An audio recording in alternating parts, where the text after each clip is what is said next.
नमस्कार दोस्तों, स्वागत है आपका आपके अपने YouTube चैनल में। एंड मैं आपके लिए काफ़ी इम्पोर्टेंट नोटिफिकेशन लेके आया हूँ जो कि रिलेटेड है हिमाचल प्रदेश में बीएड जिन्होंने की है उनसे रिलेटेड।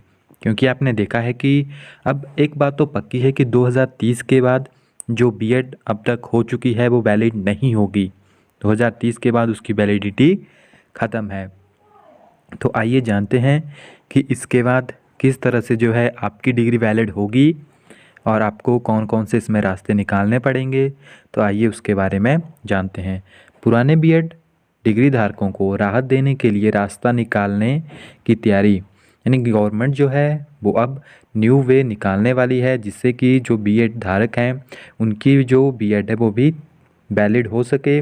2 साल का बीएड कोर्स करने वालों के लिए साल 2030 के बाद भी नौकरियों के दरवाजे खुले रहें, इसके लिए राष्ट्रीय शिक्षा नीति में किए गए नए प्रावधान में राहत देने का रास्ता निकाला जाएगा।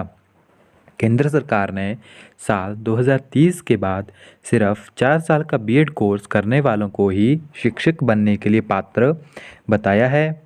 एंड इसमें यह भी कहा गया है, ऐसे में प्रदेश के हज़ारों पुराने डिग्री धारकों के हित में हिमाचल सरकार जल्द ही केंद्र सरकार के समक्ष मामला उठाएगी। राष्ट्रीय शिक्षा नीति को लेकर केंद्र सरकार को भेजी जाएगी या जाने वाली रिपोर्ट में भी इस समस्या का उल्लेख किया गया है। अब आपको पता है कि गवर्नमेंट ने जो है एक रिपोर्ट हर एक स्टेट की तरफ से जाएगी कि आप इस पॉलिसी को किस तरह से अपने एरिया में जो है इम्प्लीमेंट कर रहे हैं।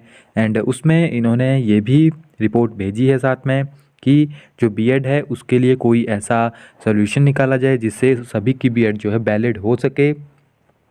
राष्ट्रीय शिक्षा नीति में स्पष्ट किया गया है कि 4 साल के बीएड करने वालों को ही 2030 के बाद के नौकरी के लिए पात्र माना जाएगा। इसके लिए जल्द ही प्रदेश के कॉलेजों में फर्स्ट ईयर से ही एजुकेशन विषयों को पूरी तरह से शुरू किया जाना है। 3 साल तक कॉलेज और 1 वर्ष के बाद एजुकेशन विषय पढ़ाई करने वालों को ही बीएड की डिग्री मिलेगी। तो ये रिलेटेड है आपके पास बीएड से। एंड आपको पता है यहाँ पे अब जो बीएड का करिकुलम है वो भी चेंज होने वाला है, उनका सिलेबस भी टोटली जो है वो चेंज होने वाला है। तो जल्दी ही उसके बारे में भी आपको यहाँ पे डिटेल मिल जाएगी। एंड नेक्स्ट आती है स्नातक में जो आपके पास जेबीटी जिन्होंने की थी, आपको पता है वो प्रमोट होते हैं फॉर टीजीटी। तो पहले कोई कंडीशन नहीं थी, फिर उसके बाद कंडीशन रखी गई कि जिनके 50% से ज़्यादा नंबर हैं वो ही केवल टीजीटी के लिए वैलिड होंगे। तो उन्होंने जो जेबीटी वाले हैं उन्होंने कोर्ट में केस किया हुआ था कि नहीं, आप जो पहले का सिस्टम था यानी कोई रिक्वायरमेंट नहीं होनी चाहिए, ना ही टेट पास होना चाहिए, ना ही कुछ, केवल उन्हें डायरेक्टली प्रमोट करना चाहिए। तो कोर्ट ने इस याचिका को खारिज कर दिया है और उन्होंने कहा है कि जो रिक्वायरमेंट्स रखी गई है वो सही है।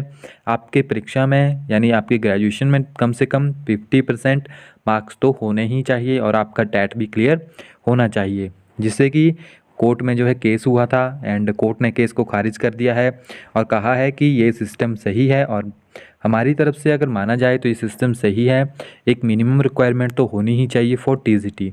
ओके गाइज, सो ये 2 बड़ी बड़ी नोटिफिकेशन थी आज आपके लिए। सो इस वीडियो में इतना ही है, मिलते हैं नेक्स्ट वीडियो में, तब तक के लिए thank you, have a nice day.